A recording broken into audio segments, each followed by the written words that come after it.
Hey guys, tonight we are drifting back, way back, to the banks of the Nile, where an ancient civilization flourished, leaving behind not just pyramids and sphinxes, but a legacy of beauty practices that are, shall we say, rather eye-opening.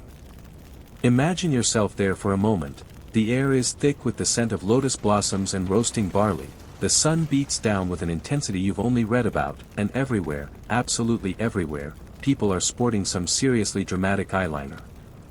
We're talking about the kind of look that takes dedication, a steady hand, and ingredients that, well, let's just say if you tried to replicate some of their concoctions today with authentic ancient ingredients, you probably wouldn't survive this particular beauty regimen. Modern safety standards, who needs them? So, before you get comfortable, take a moment to like the video and subscribe, but only if you genuinely enjoy what I do here. And hey, while you're at it, drop your location and local time in the comments below. It's always fascinating to see where everyone is tuning in from as we embark on these sleepy explorations. Now, dim the lights, maybe turn on a fan for that soft background hum, and let's ease into tonight's journey together. You find yourself standing by a bustling marketplace, the murmur of voices haggling over goods, the distant sounds of animals, and the ever-present lapping of the Nile's waters. The desert stretches out beyond a fertile strip, a vast expanse of golden sand under an impossibly blue sky. But your attention is drawn to the people around you. Their linen garments, mostly white, create a stark contrast to their sun-darkened skin, and almost universally, their eyes are accentuated, made larger, more captivating, by a thick, dark line. This isn't just a subtle flick of eyeliner as you might know it, this is a statement. This, you realize, is kohl. It's arguably the most iconic and enduring image of ancient Egyptian beauty, that dramatic, almond-shaped eye makeup. You see it on men, women, and even children, from the highest echelons of society, the gold-adorned nobles, right down to the humble farmers and artisans. This widespread use is a well-established historical fact. Kohl wasn't just for the elite, it was a cosmetic for the masses, a unifier in the visual language of beauty and identity. You watch a woman across the way, her movements graceful as she adjusts a string of faience beads around her neck. Her eyes, rimmed with the deep black kohl, seem to hold an ancient wisdom, a direct gaze that has been replicated in countless statues and tomb paintings you've perhaps seen in museums or books. The kohl itself, you learn, is a fine, dark powder, most commonly made from galena, which is a natural mineral form of lead sulfide. Imagine grinding this heavy, metallic, grayish-black ore into a superfine dust. Sometimes, other ingredients were added, soot, manganese oxide, or even iron oxide to vary the shade or consistency. You might wrinkle your nose a bit at the thought of putting lead so close to your eyes, and you'd be right to. Modern science has certainly taught us a thing or two about heavy metal poisoning. It makes you wonder how many ancient Egyptians suffered from ailments they couldn't quite place, all in the name of beauty or perceived protection. Perhaps that's why they needed those fancy healing spells after all, eh? A little dab of kohl, a little incantation, good to go. The application process itself is an art. You observe someone carefully dipping a thin rod, made of wood, ivory, or stone, into a small, often beautifully decorated kohl pot. Then, with a practiced hand, they draw the applicator along the moist edge of the eyelid, from the inner corner all the way out, extending the line towards the temple, creating that classic, elongated almond shape. It's not just a line on the upper lid, but often on the lower lid as well, and sometimes even used to darken the eyebrows, giving a strong, defined look to the entire eye area. You can almost feel the cool, slightly gritty texture of the powder as it's applied, the intense black pigment immediately transforming the gaze. It's a bit like trying to get your winged eyeliner even on both sides today, only their winged eyeliner also potentially came with a mild sedative effect from the lead. Bonus? You ponder the reasons for such dedication to this particular cosmetic. Of course, there's the aesthetic appeal. It undoubtedly makes the eyes appear larger and more luminous, a striking feature against the backdrop of the desert sun. And speaking of the sun, one of the most common explanations you've heard is that kohl helped to reduce the glare of the bright Egyptian sun, acting like ancient sunglasses. It's a plausible theory, and you can imagine how the dark pigment might absorb some of that relentless light, making it easier to see. Think of athletes putting black smudges under their eyes, same principle, perhaps, just with a lot more style and commitment. However, the story of kohl is rarely that simple. Historians still argue whether the primary motivation for widespread kohl use was purely cosmetic, for practical sun shielding, or deeply rooted in magical religious beliefs. There's a strong undercurrent of something more than just looking good. For instance, a rather quirky, or perhaps telling, tidbit is the belief that the dramatic eye lines were thought to ward off the evil eye. The thinking went that by creating these large, almost watchful eyes, you were deflecting malevolent spirits or ill wishes from others. So, your eyeliner wasn't just on fleek, it was your personal amulet, your first line of spiritual defense. Suddenly, that intense gaze from the woman across the marketplace seems less about allure and more about some serious spiritual bouncer energy. No bad vibes allowed here, her kohl seems to declare. It's fascinating how something so seemingly superficial could be intertwined with such profound beliefs about protection and the afterlife, because kohl was also a vital part of funerary preparations, ensuring the deceased was well equipped and looked their best for their journey into the next world. Even their statues were often depicted with kohl-lined eyes, ensuring their divine representation was complete. You try to picture a modern influencer trying to sell that, "Hey guys, new kohl tutorial." It's not just for that killer gaze, it's for warding off demons and ensuring a fabulous afterlife. Link in bio. It's a different world, that's for sure. You're still there, watching the kohl-adorned people go about their day, the idea of eyeliner as a spiritual shield, a personal guardian against unseen malevolence, settling into your mind. It's a compelling thought, that something so aesthetically striking could also serve such a profound, protective purpose. But the surprises of ancient Egyptian kohl don't stop at warding off the evil eye or simply making you look ready for your tomb portrait. Remember how we mentioned it was often made from galena, a lead sulfide? While your modern sensibilities rightly flinch at putting lead near your precious eyeballs, the ancient Egyptians, it seems, stumbled upon some rather counterintuitive benefits, especially when it came to the very real, very unpleasant eye diseases prevalent in the region. The land of the Nile, for all its life-giving bounty, was also a breeding ground for eye afflictions. The constant desert dust, whipped up by the hot winds, would have been a daily irritant. Then there were the flies, swarms of them, particularly bothersome and carriers of bacteria. And the annual Nile flood, so crucial for agriculture, also brought with it stagnant waters and more opportunities for infections to spread. Conditions like conjunctivitis, trachoma, and other lovely microbial joyrides for your cornea were incredibly common. You can imagine the discomfort, itchy, red, swollen, weeping eyes. Not exactly conducive to building pyramids or composing intricate hieroglyphs.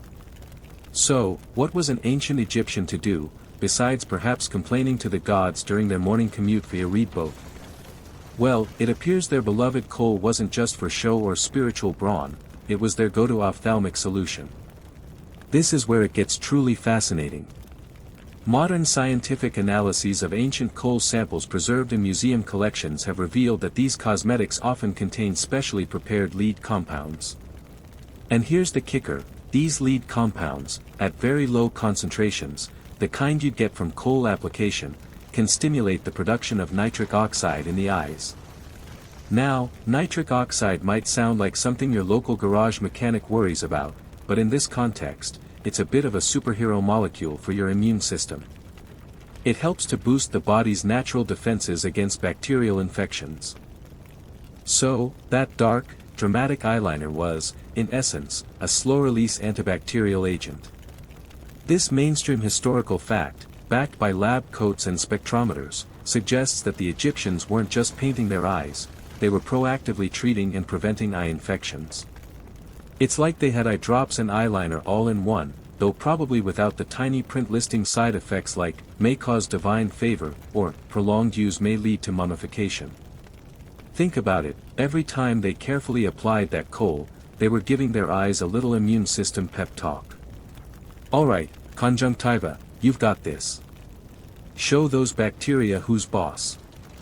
It offers a whole new perspective on those serene, kohl-lined faces in ancient art, doesn't it? They weren't just looking regal, they were probably enjoying some relief from what could otherwise be chronic, painful eye conditions. It's a remarkable example of how a cultural practice, born perhaps from aesthetics or early spiritual beliefs, evolved to have tangible, scientifically observable health benefits. Their clinical trials were basically just centuries of people saying, "Hey, my eyes feel better when I wear this stuff." And the flies? Those ever-present, buzzing nuisances. The thick application of kohl, creating a dark, shadowy area around the eyes, is also thought to have acted as a simple but effective fly repellent. Flies, apparently, aren't keen on landing in the dark. So, while you might swat them away with your hand, an ancient Egyptian might have just reapplied their eyeliner, a far more elegant solution. You can almost picture a fly buzzing towards a beautifully made-up eye, then recoiling in confusion, "Nope, too goth for me," before zooming off to find a less dramatically adorned target. One can only imagine the marketing slogans, "Kohl, because flies prefer a natural look," on someone else. Of course, the Egyptians themselves likely wouldn't have explained it in terms of nitric oxide or bacterial cell walls. For them, the healing properties of kohl were probably intertwined with magic and the favor of the gods. Healing spells and incantations were often recited during the preparation or application of medicinal substances, and kohl would have been no exception. The act of grinding the galena, mixing it with other sacred or effective ingredients, and applying it with a special kohl stick could all be part of a ritual designed to imbue the cosmetic with protective and healing powers. You might find kohl pots shaped like a tilapia fish, a symbol of rebirth and regeneration, or adorned with the ujjat eye, the eye of Horus, a potent symbol of healing, protection, and restoration. This iconic symbol, representing the eye of the falcon god Horus that was magically restored after being damaged in a battle with Seth, was a ubiquitous amulet, and its connection to kohl is undeniable. Applying kohl was like painting a tiny ujjat eye shield directly onto your skin. A quirky, or rather insightful, tidbit relating to this is the existence of different grades or recipes of kohl. Some were simple, everyday formulations, while others, perhaps containing rarer ingredients or prepared with more elaborate rituals, might have been reserved for medicinal purposes or for individuals of higher status who could afford the specialized labor of the physician-priest. You can almost imagine an ancient Egyptian pharmacy. Do you want the basic sun-glare kohl, or the premium anti-plague of locusts to the eyeballs edition? That one comes with a free papyrus pamphlet of reassuring spells. The exact balance of their understanding is something scholars continue to debate. Did they perceive a direct cause and effect with the ingredients, or was it all attributed to the gods? Scholars continue to debate the extent to which the average Egyptian understood the direct physiological effects of kohl versus attributing its benefits solely to divine intervention or magical properties. It was likely a blend, as medicine and magic were not seen as separate disciplines but as two sides of the same healing coin. The priest who chanted the incantation was often the same person who prescribed the herbal remedy or applied the kohl. Trying to explain nitric oxide signaling pathways to a temple priest would probably get you a very polite, confused stare, followed by a suggestion to perhaps lie down and have a nice, calming whiff of kifi incense. That's nice, dear, but have you tried sacrificing a small, unblemished goat to Sekhmet? She's very good with ailments. So, as you stand there by the Nile, the initial impression of kohl as a mere fashion statement has long since dissolved. It's a shield, a medicine, a connection to the divine, a practical tool against the harsh realities of the environment. It's a testament to ancient ingenuity, where observation and tradition led to practices that, thousands of years later, science is still untangling and, in some ways, validating. So, you've wrapped your head around the idea that ancient Egyptian kohl was doing double, even triple duty: fashion statement, sun shield, spiritual guardian, and even a primitive antibiotic. It's quite the resume for a simple cosmetic. But the story of ancient Egyptian eye makeup doesn't end with those dramatic black lines. Oh no!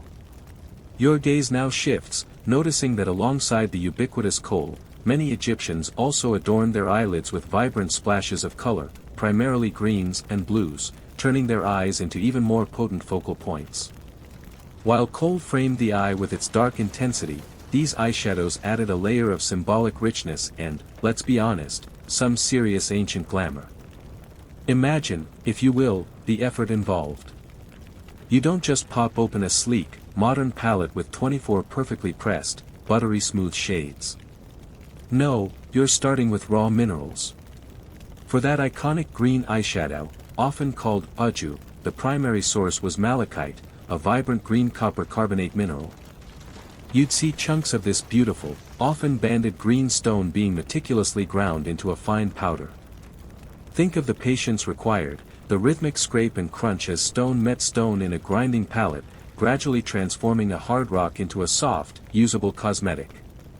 You can almost feel the slight coolness of the mineral dust on your fingertips as you picture them sifting it, ensuring it's fine enough not to irritate the delicate skin of the eyelids.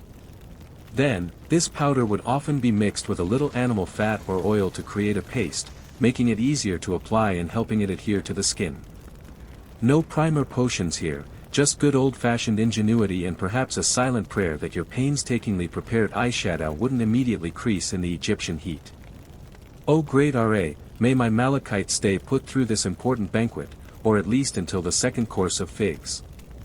This green wasn't just a random color choice, it was deeply symbolic. Green, in ancient Egypt, was the color of life, vegetation, fertility, and rebirth. It was the color of the lush papyrus reeds growing along the Nile, a symbol of the thriving land itself. It was closely associated with Osiris, the god of the afterlife and regeneration, often depicted with green skin.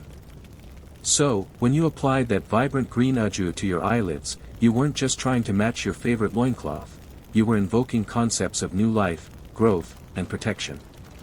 It was particularly popular during the Old and Middle Kingdoms, a mainstream historical fact that you see reflected in countless tomb paintings and statues from those eras, where individuals are often shown with green-painted eyelids beneath their bold kohl lines. It was a way of connecting with the natural world and the promise of rejuvenation, both in this life and the next. It's a far cry from choosing an eyeshadow because it makes your eyes pop, though it certainly did that too. Then there was blue, another highly prized color. Obtaining a good, stable blue pigment could be a bit trickier. Lapis lazuli, that intensely deep blue stone flecked with golden pyrite, was highly valued and imported from distant lands like Afghanistan.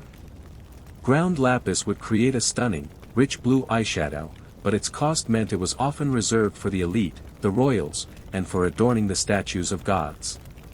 Imagine the luxury of dusting your eyelids with powdered lapis lazuli. It's the ancient Egyptian equivalent of a limited edition designer cosmetic. For those of more modest means, other sources of blue might have been used, such as certain copper minerals like azurite, or even finely ground Egyptian blue, a synthetic pigment developed by the Egyptians themselves, one of the earliest artificial pigments known to history. They were quite the chemical innovators when beauty was on the line. Blue was symbolic of the heavens, the Nile, creation, and fertility, and associated with powerful deities like Ammonius, the king of the gods. Applying blue eyeshadow was like bringing a piece of the celestial sky or the life-giving waters down to your own face. Talk about aiming for an ethereal look. You try to picture the application.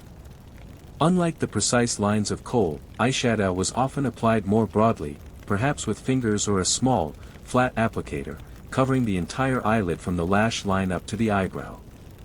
Sometimes, it was a solid block of color, other times, it might have been blended or shaped.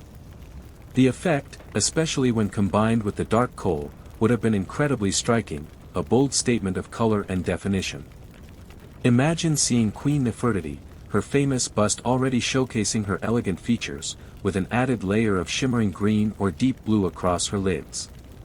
The power, the symbolism, the sheer artistry would be breathtaking. It certainly puts your rushed morning makeup routine into perspective. No 5-minute face for these folks when divine symbolism was at stake. A quirky little tidbit that floats through your mind is the idea that the specific color of the malachite eyeshadow, that vibrant green, might have been thought to magically encourage the growth of vegetation in the afterlife if it was applied to the deceased as part of their funerary preparations. So, you're not just looking good for your journey with Osiris, you're actively trying to ensure your eternal surroundings are lush and verdant. Pack extra green eyeshadow, darling, I want my afterlife to have excellent curb appeal. Alternatively, some historians suggest that leftover malachite powder, being a valuable pigment, wasn't wasted but was sometimes used in the paints for tomb decorations, further linking the cosmetic world with the sacred art that adorned eternal resting places. Naturally, with such significant choices, questions arise that we can't quite answer definitively. Historians still argue whether the choice between green or blue eyeshadow on any given day was purely personal preference, dictated by specific religious festivals, or if it held subtle, coded meanings related to social status or intent that are now lost to us. Was green for days when you needed a bit of extra growth and renewal in your life, and blue for when you were feeling particularly celestial or needed to channel your inner sky god? Or was it simply that Lady Merritt preferred the way green complemented her new carnelian necklace, while her rival, Lady Tentheta, swore by blue to bring out the color of her, well, her other expensive jewelry? We may never know the precise color story of every ancient Egyptian's makeup choices, but it's clear that these colors were far more than just decorative. They were imbued with layers of meaning, connecting the wearer to the gods, to nature, and to the very cycle of life and death. It's a potent reminder that for the Egyptians, beauty was never just skin deep. One can only imagine an ancient beauty scribe trying to explain, and for today's tutorial, we're going for a hopeful harvest, green, blended out with a divine authority, blue. Don't forget to like and subscribe for more tips on how to appease the gods with your fabulous eyelid choices. Now that your eyes are dazzling masterpieces of divine symbolism and fly-repelling chic, thanks to that intricate kohl and those vibrant mineral eyeshadows, it's probably a good time to consider the canvas for all this artistry, the skin itself. You're existing in ancient Egypt, remember. The sun is relentless, a fiery disk dominating the sky for most of the day. The air, especially away from the immediate banks of the Nile, is often dry, and desert dust has a way of getting into everything, leaving your skin feeling parched, tight, and probably a bit like a well-worn papyrus scroll. It's not exactly the dewy, hydrated glow that modern beauty influencers rave about. So, it should come as no surprise that the ancient Egyptians were absolutely meticulous about skin care, particularly when it came to moisturizing. This wasn't just vanity, it was a necessity for comfort and health in such a demanding climate. Forget your light, water-based lotions that absorb in seconds. The Egyptians relied on a rich armory of oils and animal fats to keep their skin supple, protected, and smooth.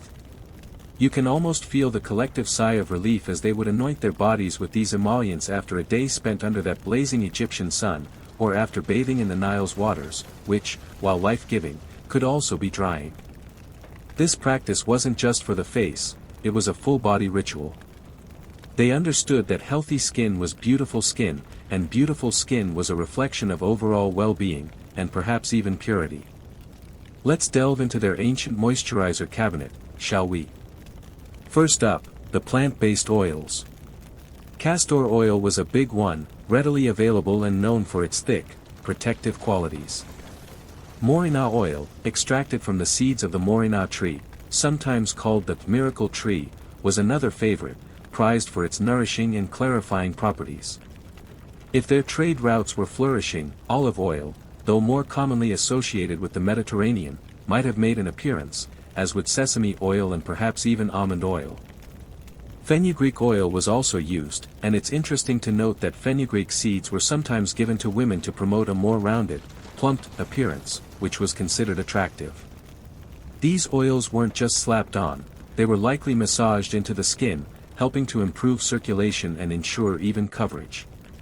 You can imagine the feeling, a rich, perhaps slightly heavy oil sinking slowly into thirsty skin, bringing immediate comfort and a soft sheen. But the Egyptians weren't afraid to get a little more agricultural with their ingredients. Animal fats played a huge role in their skincare.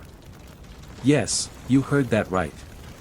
Goose fat was a common choice, as was rendered ox fat. These would have provided a very rich, occlusive barrier against moisture loss. And for something a bit more exotic, and perhaps a touch alarming to your modern sensibilities, there was hippopotamus fat. This is a genuinely surprising ingredient that pops up in ancient cosmetic recipes. You have to pause and wonder about the logistics. Sourcing hippo fat couldn't have been a casual afternoon errand. Just popping down to the Nile for a bit of hippo butter, darling, don't wait up. It's a prime candidate for a quirky tidbit, the idea that using the fat of a hippopotamus, an animal known for its thick, smooth, and water-dwelling nature, might have been thought to magically impart similar qualities to the skin. Strength, smoothness, an ability to thrive in water, perhaps they believed these attributes were quite literally rendered into the fat. One ancient text even suggests hippo fat for treating baldness, though whether it made your scalp as smooth as a hippo's backside or actually grew hair is, shall we say, undocumented by modern science. To make these oils and fats more pleasant to use, and to add further therapeutic or magical properties, they were often perfumed. Myrrh and frankincense, those famous aromatic resins, were frequently incorporated, lending their warm, balsamic scents and their reputed anti-inflammatory benefits. Floral essences from lilies, lotuses, or even herbs like cinnamon and cardamom could be infused into the base oils or fats. This transformed a potentially utilitarian, and possibly slightly gamey, in the case of some animal fats, moisturizer into a luxurious, fragrant unguent. Imagine the aroma, not just oily, but complex, spicy, floral, and resinous, a personal cloud of scent that was both a beauty treatment and a perfume. It's like your high-end scented body butter, just with a much, much older pedigree and ingredients that might make your local health inspector raise an eyebrow or two. Is this eau de rendered ox with a hint of lotus organic? Evidence for these practices is abundant. Archaeologists have found countless cosmetic jars and pots, many still containing residues of these ancient concoctions. Some of these vessels are exquisitely crafted from alabaster, faience, or stone, indicating the value placed on their contents. Beyond the physical evidence, medical texts like the famous Ebers Papyrus, a comprehensive medical document dating back to around 1550 BCE, contain numerous recipes for skin care. This mainstream historical fact highlights that Egyptian dermatological knowledge was surprisingly advanced for its time. The Ebers Papyrus doesn't just list ingredients for moisturizing, it offers remedies for wrinkles, blemishes, scars, and other skin complaints, showing a sophisticated understanding of skin health and aesthetics. They weren't just winging it, there was a body of knowledge, passed down through generations. Of course, the exact science of how they extracted some of the more delicate floral scents or refined their oils is still a subject of some fascination. Historians still debate the precise methods of oil extraction and refinement used by the ancient Egyptians for cosmetic purposes, particularly for more delicate floral essences, and whether some were cold-pressed or involved more complex enfleurage techniques, where delicate flower petals are laid in fat to absorb their scent. The level of sophistication they achieved with relatively simple technology is consistently impressive. You can picture someone painstakingly layering lotus blossoms in a tray of purified animal fat, day after day, until the fat was thoroughly imbued with the flower's intoxicating perfume. It's a labor of love, or at least a labor for very nice skin. So, as you observe the ancient Egyptians, their skin gleaming softly in the filtered light of a temple or a noble's villa, remember that this wasn't an accident. It was the result of a dedicated, daily ritual, a conscious effort to protect and nourish their bodies against the elements, using the best, and sometimes the most surprising, that nature, and the local fauna, had to offer. Their multi-step skincare routines, involving cleansing, exfoliating, which we'll get to, and deep moisturization, were eons ahead of their time. It makes you think twice before complaining about your own three-step process, doesn't it? At least you don't have to wrestle a hippo for your night cream. So, you're now thoroughly moisturized with concoctions ranging from sensible castor oil to the rather more adventurous hippopotamus fat, your skin feeling somewhat protected from that relentless Egyptian sun and drying desert air. But the ancient Egyptians, much like us modern folk sighing over our reflections, weren't content with just basic hydration. Oh no! They actively sought to combat the telltale signs of aging and banish those pesky blemishes that dared to mar their otherwise carefully cultivated complexions. The quest for eternal youth wasn't just a mythological trope, it was embedded in their daily beauty rituals, driven by a desire for vitality in this life and a perfectly preserved appearance for the next. Remember the wisdom of the Ebers papyrus we touched upon? It wasn't just a general health manual, it was brimming with recipes aimed squarely at keeping wrinkles at bay and zapping zits into oblivion. Let's imagine you've noticed a few fine lines appearing around your eyes, perhaps from squinting in the sun, or maybe from the sheer effort of trying to decipher complex hieroglyphs. What's an ancient Egyptian to do? You wouldn't just sigh and accept your fate. You'd consult the local equivalent of a skincare guru or refer to a well-worn papyrus scroll detailing various anti-aging formulations. Frankincense, that wonderfully aromatic resin we've encountered in perfumes and moisturizers, was a star player here too. It was believed to have smoothing properties, and you'd find it ground into powders and mixed with oils or fats to create rich creams. Morina oil, another repeat hero ingredient, was also highly prized for its rejuvenating qualities. Honey, nature's golden elixir, makes a prominent appearance in these anti-aging recipes. Its humectant properties would help the skin retain moisture, while its natural antibacterial action offered added benefits. You might find it blended with fenugreek, remember its plumping reputation, to create a mask or balm designed to fill out those unwelcome creases. Some recipes even called for ingredients like powdered alabaster, perhaps with the idea that its fine, smooth particles could somehow literally fill in wrinkles, a bit like a very, very ancient version of a silicone-based primer. Talk about a rock-solid skincare routine. The application of these anti-wrinkle treatments would have been a ritual in itself. Imagine carefully dabbing a fragrant, frankincense-infused balm onto your skin each evening, perhaps murmuring a little incantation to a youthful deity for good measure. They truly believed in a holistic approach. The physical ingredients worked in tandem with the magical or spiritual intent. They might not have had retinol, but they had resin oil, and they used it with conviction. One can only imagine them comparing notes. My dear Merit, your forehead is looking remarkably smooth. Is that the new gazelle horn powder and myrrh blend, or did you finally manage to get that imported ostrich egg for your face mask? The effort involved makes our modern 10-step Korean skincare routine seem almost quaint. Now, what about those sudden, unwelcome eruptions, the ancient Egyptian equivalent of a stress pimple appearing right before a major religious festival or a hot date by the obelisk? Blemishes, boils, and various forms of what we'd now call acne were certainly a concern.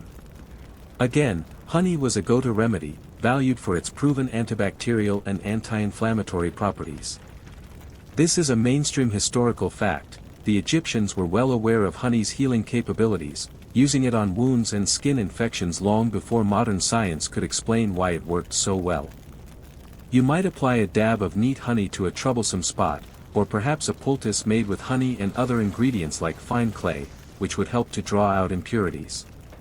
Natron, a naturally occurring mixture of sodium carbonate decahydrate and sodium bicarbonate, was another powerful tool in their arsenal. It's a strong alkaline substance, excellent for cleansing and drying out oily areas or pustules, but you'd have to use it with care. A bit too much and you'd go from deblemished to distinctly desiccated. Think of it as an industrial-strength spot treatment, to be handled with respect. Easy does it with the natron, nebnefer. You're trying to clear a pimple, not mummify your chin ahead of schedule. Some of their blemish remedies could get quite specific. The medical papyri list concoctions involving various plant extracts with astringent or calming properties. You might find a recipe calling for crushed willow bark, a natural source of salicylic acid, a familiar ingredient in modern acne treatments. They were onto something, or leaves from a particular desert plant known for its soothing qualities. The sensory experience would have been varied, the stickiness of a honey mask, the cool, tightening sensation of drying clay, the potentially pungent aroma of certain herbal poultices that might clear a room faster than they cleared a zit.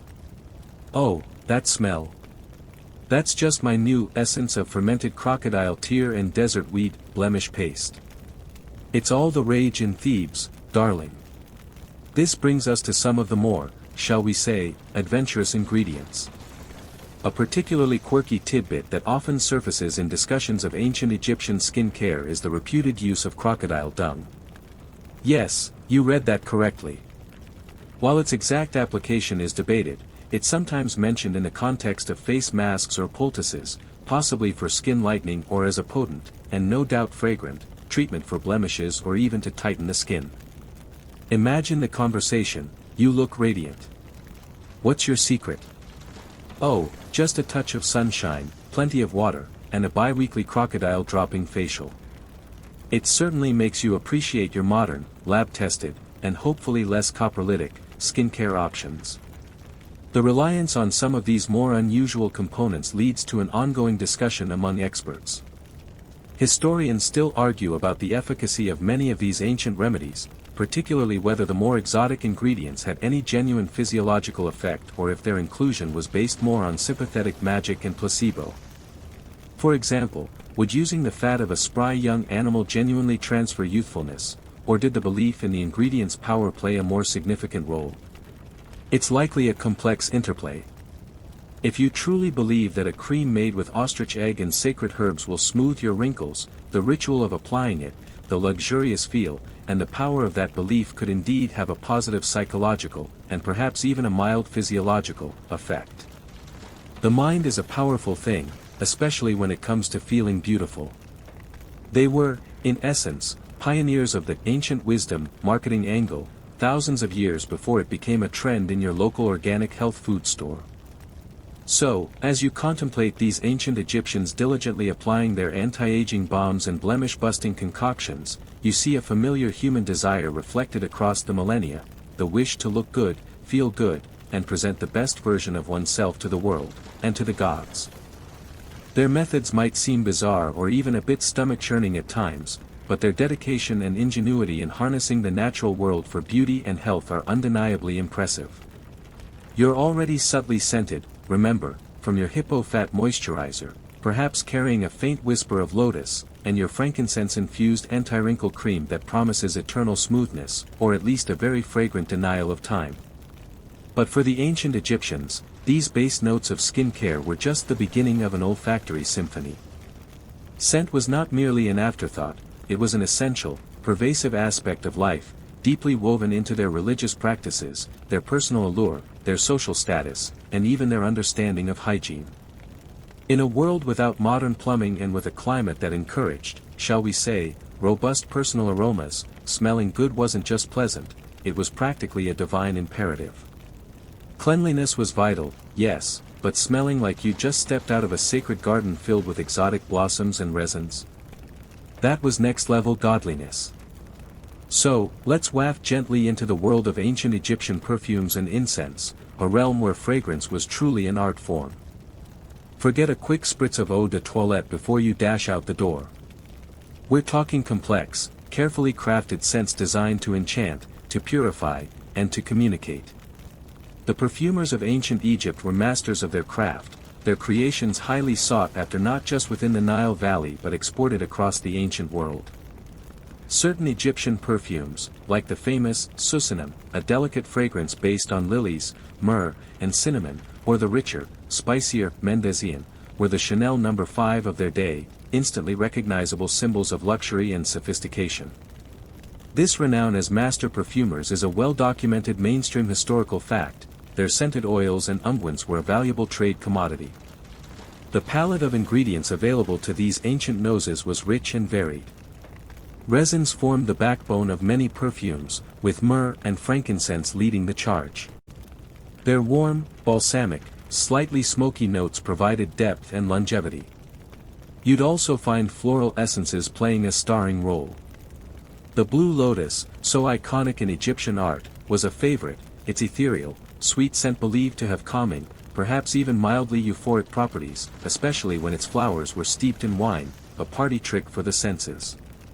Lilies, henna flowers, yes, the plant used for dyeing also offers a sweet, complex fragrance, and possibly jasmine, if it had made its way to Egypt by then, added heady, intoxicating layers.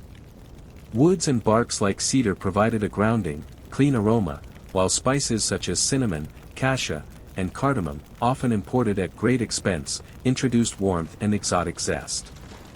Juniper berries and calamus root might be crushed and added for their fresh, slightly pungent notes.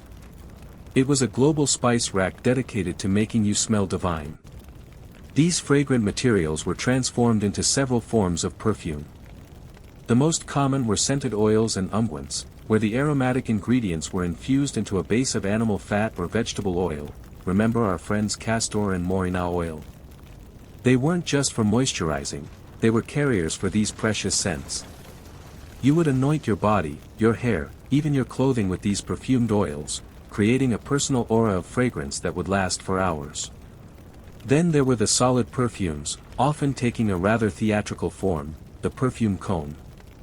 This is one of the most wonderfully quirky and visually arresting tidbits of Egyptian cosmetic practice. Imagine attending a banquet. On top of your elaborate wig, or your own hair, you'd wear a cone made of scented animal fat or beeswax, impregnated with fragrant resins and floral extracts.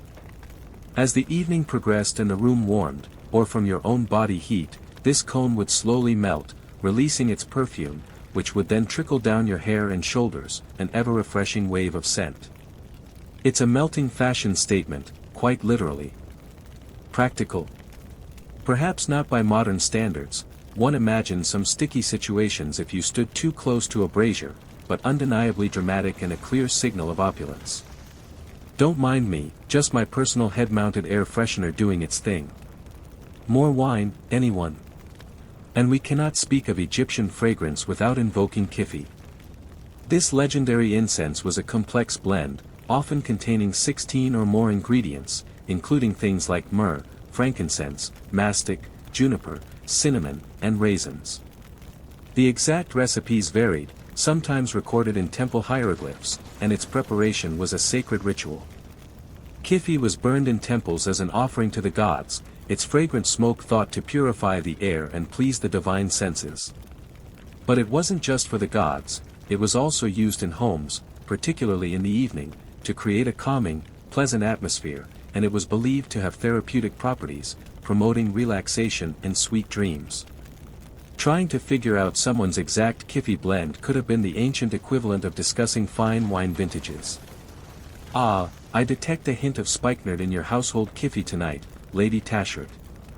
A bold choice, very Edfu temple chic. The creation of these perfumes was a highly skilled, and often secretive, process. It involved crushing, pressing, and macerating the raw materials, then carefully infusing them into the oil or fat base, sometimes over gentle heat, for extended periods. Scholarly debate continues regarding the precise composition and manufacturing techniques of some of the most complex Egyptian perfumes, like kifi, as recipes varied and some ingredients are difficult to identify with certainty from ancient texts. While true steam distillation as we know it came later, they may have employed early forms of enfleurage, where delicate petals were laid in layers of fat to absorb their scent, or other methods of capturing elusive aromas that are still being studied. You can imagine the perfumer's workshop, a place filled with the intoxicating aromas of a dozen different experiments, a sanctuary of scent where art and alchemy met. Beyond just smelling pleasant, these perfumes were often believed to carry specific powers. A particular blend might be thought to attract love, another to ensure health, yet another to offer protection from harmful spirits. The scent of the blue lotus, for example, was associated with creation and rebirth, and its potentially mild psychoactive effects when combined with wine could have contributed to feelings of divine connection or blissful tranquility during religious ceremonies or private festivities.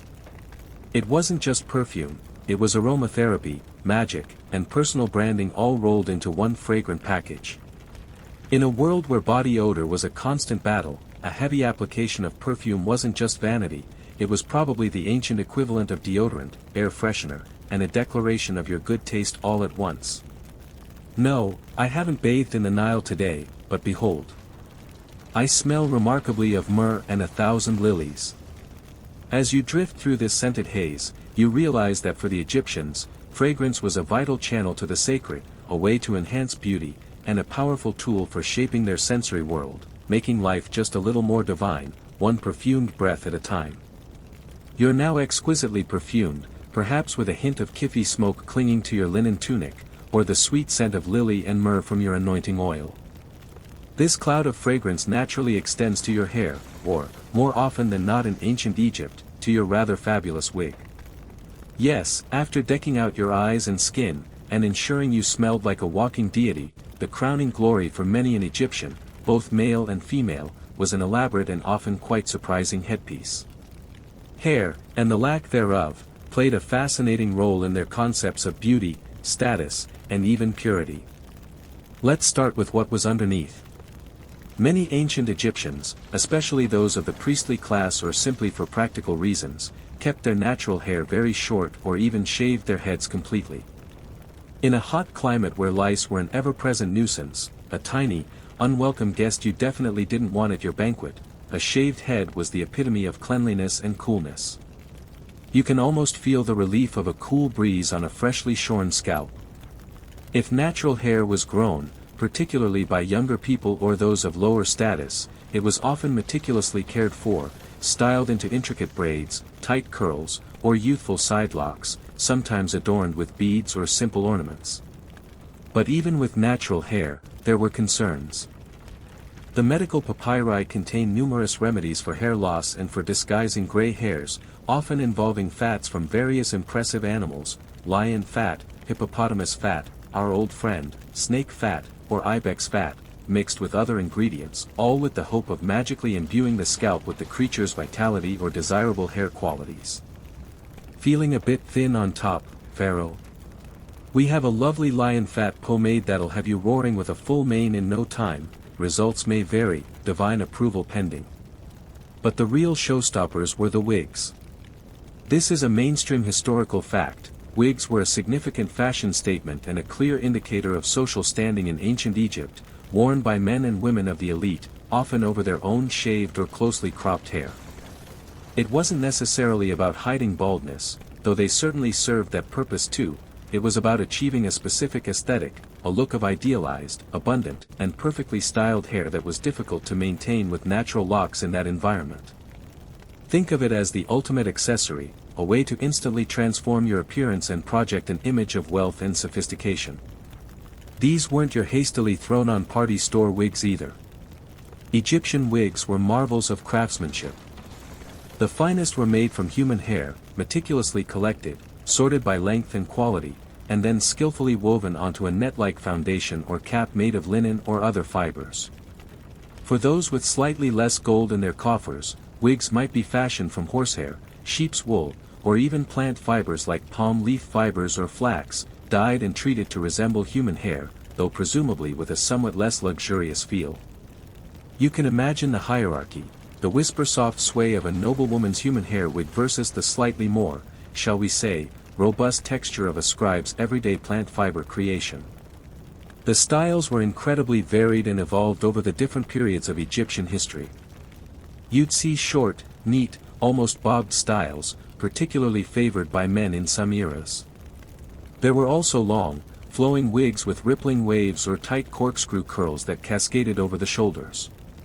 The tripartite wig is one of the most iconic styles, especially for women, where the hair is divided into 3 sections, 2 falling in front of the shoulders and 1 down the back.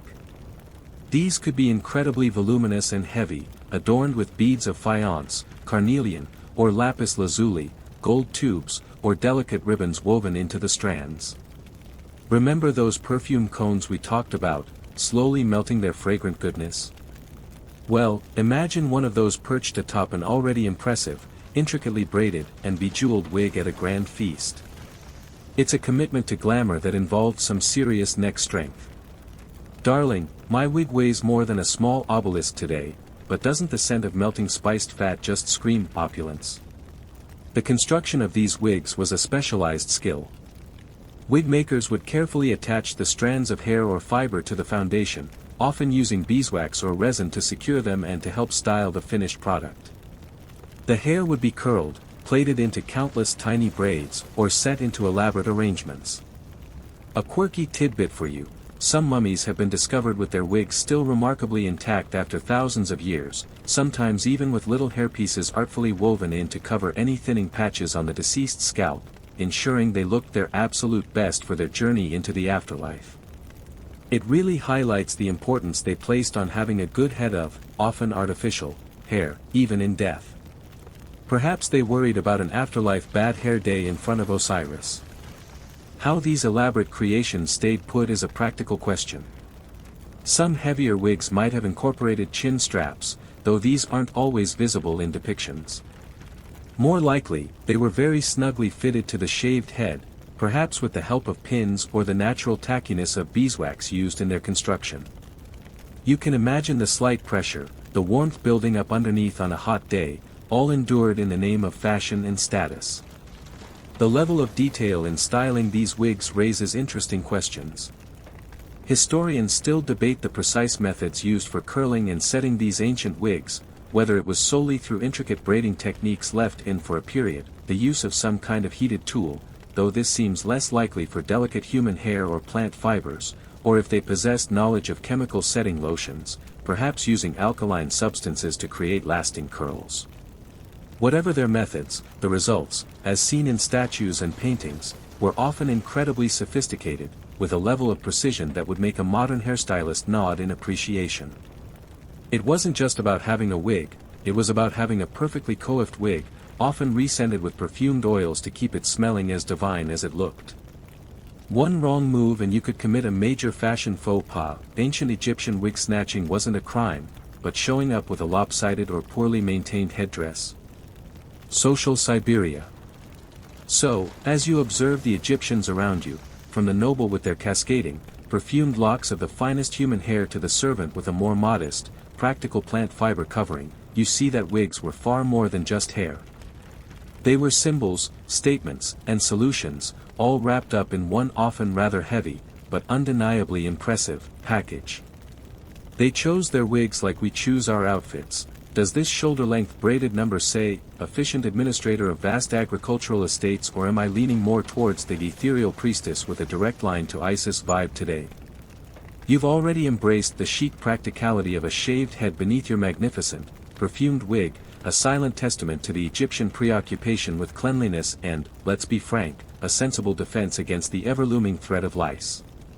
But this commitment to hairlessness didn't just stop at the scalp. Oh no! For many ancient Egyptians, particularly those of higher status and especially priests and priestesses, the ideal of beauty and purity extended to a smooth, hair-free body. While a glorious wig signified status and fashion, superfluous body hair was often seen as uncivilized, untidy, or even ritually impure. So, get ready to explore the somewhat eye-watering world of ancient Egyptian hair removal, where achieving that desirable dolphin-smooth finish was a serious, and sometimes rather risky, business. The preference for a hairless body wasn't just an arbitrary fashion whim. In a hot climate, less body hair meant feeling cooler and cleaner. It reduced the habitat for those pesky lice and other parasites, which, as we've established, were public enemy number one. For priests and priestesses, who had to maintain a state of ritual purity to enter sacred temple precincts and perform their duties before the gods, complete body hair removal was often mandatory. This is a well-established mainstream historical fact. They would shave their entire bodies, from the tops of their heads right down to their toes, including eyebrows and eyelashes in some cases, eyebrows often being drawn back on with kohl, naturally.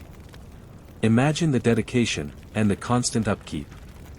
It was a visible sign of their devotion and their elevated spiritual state. Sorry, can't officiate the morning rites for RA today, my body stubble is spiritually offensive. Pass the bronze razor, would you? For the general populace, especially the elite, smooth skin was also a significant aesthetic ideal, often associated with youthfulness, cleanliness, and refinement. You see it reflected in their art. Statues and paintings frequently depict figures with sleek, hairless limbs and torsos. It was a look that whispered of leisure and the means to afford the various, sometimes time-consuming, methods of depilation. If you had perfectly smooth skin, it implied you weren't toiling in the fields all day and had access to servants or the necessary tools and concoctions. So, how did one achieve this coveted state of smoothness? Several methods were employed, ranging from the straightforward to the somewhat alarming. Shaving was common. Razors, initially made of sharpened flint or obsidian in prehistoric times, evolved into specially shaped blades of copper, bronze, and eventually iron. These weren't your multi-bladed, pivoting head wonders with lubricating strips. They were solid pieces of metal that required skill and a steady hand to use without inflicting too much damage. You can almost hear the scrape, scrape, scrape, and perhaps the occasional yelp, as individuals or their servants meticulously removed unwanted hair. Archaeologists have unearthed many of these ancient razors in tombs, often part of cosmetic sets, indicating their importance in daily life and for the afterlife. For smaller areas or more precise work, like shaping eyebrows, if you weren't shaving them off entirely, or dealing with stray hairs, tweezers were the tool of choice. These were typically made of bronze or copper, simple but effective for plucking individual hairs. It's a method as old as time, and probably just as tedious then as it is now, requiring patience and a certain tolerance for tiny, repetitive stings. You can imagine someone squinting in the Egyptian sun, or by the light of an oil lamp, meticulously plucking away. Then we enter the realm of depilatory creams and pastes, the ancient Egyptian equivalent of Nair, but with considerably more character. Recipes for these concoctions are found in medical and cosmetic papyri, and some of the ingredients sound rather potent, to put it mildly. You might find mixtures containing quicklime, calcium oxide, which is caustic and reacts with water to produce heat, effective for breaking down hair, but oh, the potential for chemical burns. Starch might be added as a thickener, and sometimes, more worryingly, substances like arsenic trisulfide, also known as orpiment, were included. Arsenic is, as you know, highly toxic, and while it can certainly cause hair to fall out, regular use would have been incredibly dangerous. It makes you wonder if that perfectly smooth skin sometimes came at a rather steep price to one's overall health. Oh, this rash. It's just my new arsenic and quicklime depilatory working its magic. Only stings when I breathe. But look how smooth my arm is. A particularly quirky tidbit from the papyri mentions depilatory recipes including ingredients like burnt lotus leaf or tortoise shell and hippopotamus fat. While these sound less immediately alarming than arsenic, their actual effectiveness is unknown.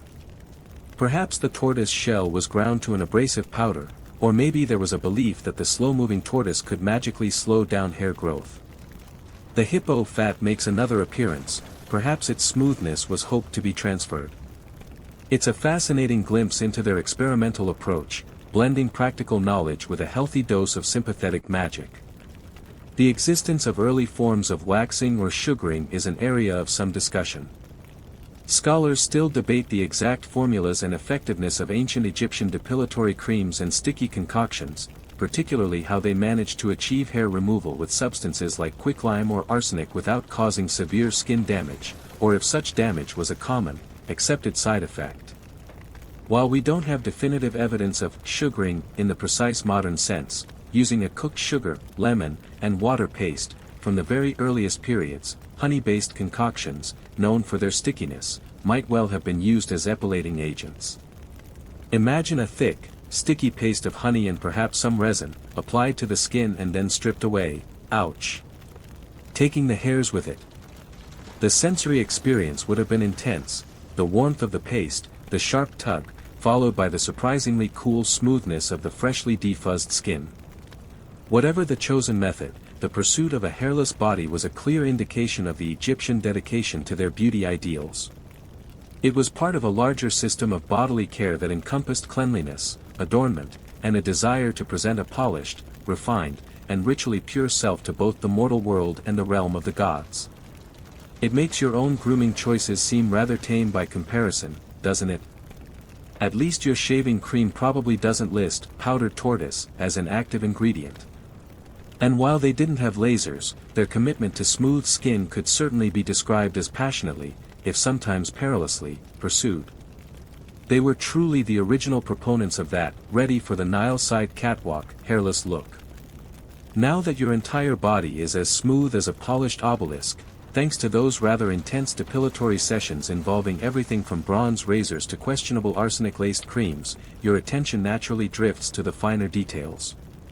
After all that effort ensuring your limbs are sleek and hairless, you wouldn't want to neglect your hands and feet, would you? In ancient Egypt, well-groomed hands and nails were another subtle but significant marker of status, refinement, and attention to personal presentation. Your hands, so visible in daily life, used for gestures, for work, or for elegantly avoiding it, if you were elite, and in sacred rituals, were deserving of their own special beauty regimen. So, let's delve into the world of ancient Egyptian manicures and the decorative art of henna. Forget the quick file and polish you might squeeze into your lunch break. For the ancient Egyptians, particularly those with the leisure time, nail care could be a meticulous affair. Archaeologists have unearthed cosmetic kits from tombs that include tools specifically designed for manicures, small bronze knives or cutters for trimming, files, perhaps made from rough stone or fish skin, for shaping, and smoothers or buffers, maybe pieces of leather or specific types of wood, for bringing the nails to a healthy shine. You can picture a noblewoman, or indeed a nobleman, having their nails carefully tended to by a servant, or perhaps even a dedicated specialist. The focus was on cleanliness, neatness, and achieving that well-groomed look. Cuticles would be pushed back, and nails shaped, often into a soft almond or oval. It's the ancient equivalent of a classic mani, proving that the desire for tidy, attractive nails is truly timeless. But they didn't just stop at shaping and buffing. Color was key, and the primary nail cosmetic of choice was henna. Derived from the crushed leaves of the Lawsonia inermis plant, henna has been used for thousands of years in Egypt to dye skin, hair, and, importantly, fingernails and toenails. This is a mainstream historical fact, with evidence of its use found on the nails of pharaohs' mummies, still faintly stained a reddish-brown after millennia. The henna paste, with its distinctively earthy, slightly grassy scent, would be applied to the nails and left to stain the keratin. Depending on the quality of the henna and the length of application, the resulting color could range from a pale orange to a deep, rich reddish-brown or even a dark mahogany. It's thought that the intensity of the color might have even signified social status, with darker, more vibrant shades possibly reserved for royalty or the very wealthy, while lighter hues were perhaps more common among the general populace. So, your nail color wasn't just a fashion choice, it could be a subtle broadcast of your place in the social hierarchy. Oh, Lady Amos, your nails are practically crimson. The king must have gifted you his finest henna shipment from Punt. Beyond the nails, henna was also used to create intricate, temporary patterns on the skin of the hands and feet, a practice that continues in many cultures today. Imagine dancers at a festival, their hands and feet adorned with delicate swirls, dots, and geometric designs in reddish-brown henna, accentuating their graceful movements. Or a bride being decorated with symbolic patterns to bring good fortune, fertility, and protection to her marriage. These designs weren't just pretty, they often carried specific meanings, turning the body into a canvas for temporary, meaningful art. The coolness of the henna paste as it was applied, the careful, artistic tracing of the patterns, and then the anticipation as it dried and the stain developed, it was a ritual of beautification and symbolism. You might not have had 20 different shades of nail polish, but you had about 50 shades of henna, and the artistry to make it sing. Of course, the care extended to the hands themselves, not just the nails. Those oils and animal fats we discussed for moisturizing the body, remember the hippo fat, if you dared, would have been massaged into the hands as well, keeping the skin soft and supple. For the elite, whose hands were not roughened by manual labor, maintaining smooth, delicate hands was another sign of their privileged lifestyle.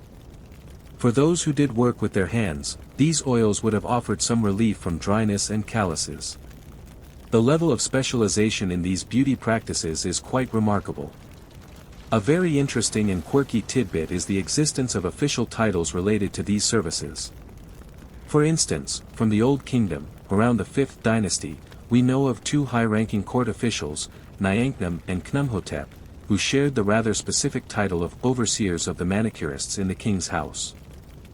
They were also prophets of Ra at the Sun Temple of Nasser, among other titles, but the fact that manicurist oversight was a distinct and important enough role to be named shows just how seriously personal grooming at the royal court was taken. It wasn't just some casual buffing, it was a state-sanctioned, professionally managed operation.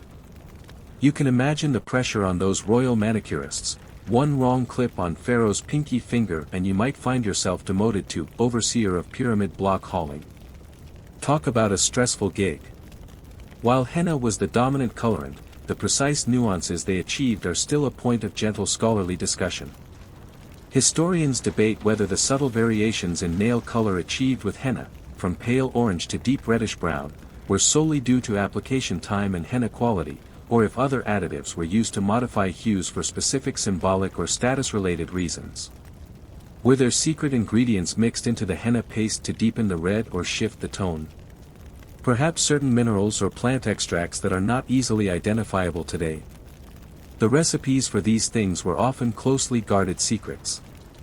So, as you sit by the Nile, your body smooth, your wig perfectly coiffed and perfumed, you now extend your hands, admiring your freshly hennaed nails, perhaps a deep terracotta red, gleaming softly in the sunlight. You might wiggle your fingers, feeling the suppleness of your skin, treated with the finest oils. It's a picture of complete, ancient Egyptian elegance, right down to your fingertips. It's a testament to their belief that beauty was in the details, and that every part of the body was an opportunity for adornment and a reflection of one's place in an ordered, beautiful cosmos. Though, one hopes if you got a bad henna job, say, your intended sacred lotus design ended up looking more like a confused ibis had a dance party on your palm, there was a polite way to hide your hands until it faded. Your hands are now immaculate, your nails glowing with the rich, earthy tones of henna, every detail attended to. You're practically shimmering with well-applied oils, perfumes, and perfectly coiffed hair, or wig. But as you prepare to flash a dazzling smile at that upcoming banquet or whisper sweet nothings to a potential suitor by the light of the Nile moon, there's one more crucial aspect of ancient Egyptian personal presentation to consider: your mouth. Oral hygiene in ancient Egypt was a concern born not just out of a desire for pleasant breath, but out of some very real, and rather painful, dental challenges they faced. Their efforts to combat these issues, with the limited tools at their disposal, are surprisingly resourceful. First, let's talk about what their teeth were up against. The ancient Egyptian diet, while healthy in many ways, was tough on the teeth. Their daily bread, a staple for everyone from pharaoh to farmer, was typically made from emmer wheat or barley ground with stone mills. This process inevitably introduced tiny particles of sand and grit from the grinding stones into the flour. You can imagine crunching down on your daily loaf and feeling that telltale grittiness. This is a mainstream historical fact. The examination of thousands of Egyptian mummies has revealed a remarkably high prevalence of severe dental attrition, that's the wearing down of the tooth enamel, often exposing the sensitive dentin and even the pulp chamber. Every bite of bread is a gamble. You might think, will it be pure nourishment, or will it be nature's very own sandpaper? This constant wear led to a cascade of other problems like dental abscesses, periodontal disease, cysts, and eventual tooth loss. While they did enjoy sweet foods like dates, figs, and honey, which could contribute to cavities, the sheer abrasiveness of their diet was the primary dental villain. So, with teeth taking such a beating, what did they do to care for their mouths? They couldn't exactly pop down to the local apothecary for a tube of minty fresh gel and a sonic toothbrush. Yet, they weren't without their methods. For basic cleaning, chew sticks were common.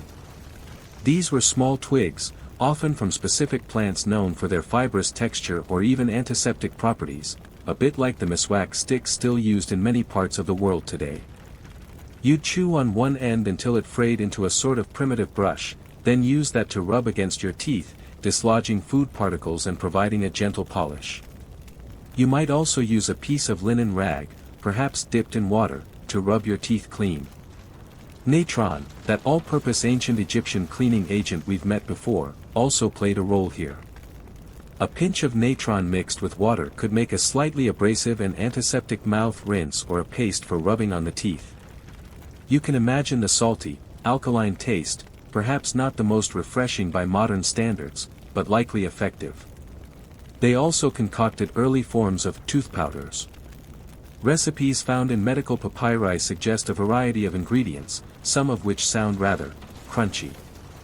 You might find powdered ashes, from burned papyrus, or even, brace yourself, the hooves of oxen, mixed with myrrh for its pleasant scent and antimicrobial properties. Powdered eggshells or pumice stone could provide extra abrasive power, though one shudders to think what that did to already compromised enamel. Just tried the new ox hoof ash and pumice blend. My teeth feel so scoured. and possibly 2 mm shorter. 5 stars for effectiveness, -3 for long-term structural integrity. The goal was to clean, to whiten if possible, and very importantly, to freshen the breath. Ah, fresh breath. In a world of close social interactions and before the advent of chewing gum, having pleasant breath was highly desirable. The Eber's Papyrus offers a rather charming recipe for breath-freshening pellets. A quirky tidbit for you: this concoction involved mixing frankincense, myrrh, cinnamon, pine kernels, or perhaps melon seeds, and honey, then shaping them into small balls to be chewed or allowed to dissolve in the mouth. Imagine popping one of these before an important meeting or a romantic encounter, a burst of sweet, spicy, resinous fragrance. Is that divine incense I smell, your companion might ask, or did you just raid the temple offerings again? Other remedies for bad breath or mouth sores involved rinsing with herbal infusions, perhaps using mint, celery seeds, or cumin, which could offer both a better scent and some soothing relief for irritated gums. When dental problems escalated beyond what a chew stick and some fragrant pellets could handle, and they frequently did, given the diet, options were more limited. They certainly experienced the agony of toothaches, dental abscesses, and infections. Their approach was largely palliative, focusing on pain relief through herbal remedies and perhaps incantations. Magical spells against the tooth worm, an ancient mythical creature believed to bore into teeth and cause pain, were common. You might hear a priest or physician chanting an incantation, "By the sacred tooth of Horus that was lost and found, be gone, O vile worm that gnaws from within," while applying a soothing poultice. The extent of more invasive dentistry is a topic where scholars continue to debate the sophistication and regularity of actual dental interventions in ancient Egypt, particularly whether certain jawbone perforations found on mummies represent primitive attempts at draining dental abscesses during life, or are simply post-mortem artifacts created during the mummification process itself. There's some evidence of attempts to stabilize loose teeth using gold wire or linen thread to bind them to adjacent, healthier teeth, a very early form of dental splinting. However, procedures like extractions or fillings as we know them were likely rare, if performed at all with any degree of finesse. More often, a troublesome tooth was endured until it either fell out on its own or the infection took a more serious turn. You can almost feel a wave of sympathy for these ancient people, facing excruciating dental pain with such limited means of relief. It truly makes you appreciate your modern dentist, even if you don't always enjoy the visit. Despite these challenges, the Egyptians clearly valued oral hygiene as part of their overall commitment to cleanliness and beauty. A clean mouth, sweet breath, and, if luck and a less gritty batch of bread were on your side, relatively intact teeth were all part of presenting your best self, both to your fellow Egyptians and to the gods. Your breath is now as sweet as a date plucked fresh from the palm, thanks to those frankincense pellets. Your teeth are, well, they're as good as they can be considering the daily onslaught of sandy bread. Your hands are immaculate, your nails are glowing with henna, your skin is smooth, and your wig is a perfumed masterpiece. You are, by ancient Egyptian standards, looking pretty sharp. But for certain occasions, or for certain individuals, the adornment didn't stop there. The skin itself could become a canvas for even more decoration, through the vibrant but temporary art of body painting, or the more permanent, and often surprisingly intimate, practice of tattooing. So, let's peel back another layer and look at how Egyptians used their very bodies as a form of artistic and symbolic expression. Imagine a lively festival in full swing. The air is thick with the scent of roasting meats, incense, and fermenting beer. Music from harps, lutes, and sistrums fills the air. And everywhere you look, dancers and musicians are adorned not just with jewelry and fine linen, but with intricate patterns painted directly onto their skin. This was body painting, a temporary but highly effective way to enhance allure, signify a special role, or express religious devotion. The pigments would be familiar to you by now: red and yellow ochre for earthy tones, white from gypsum or chalk, black from soot, and even green from powdered malachite. Yes, the same stuff used for eyeshadow, now perhaps gracing a dancer's arm or a priestess's cheek. These pigments would be mixed with water or perhaps a little oil to help them adhere to the skin. The designs could be wonderfully varied.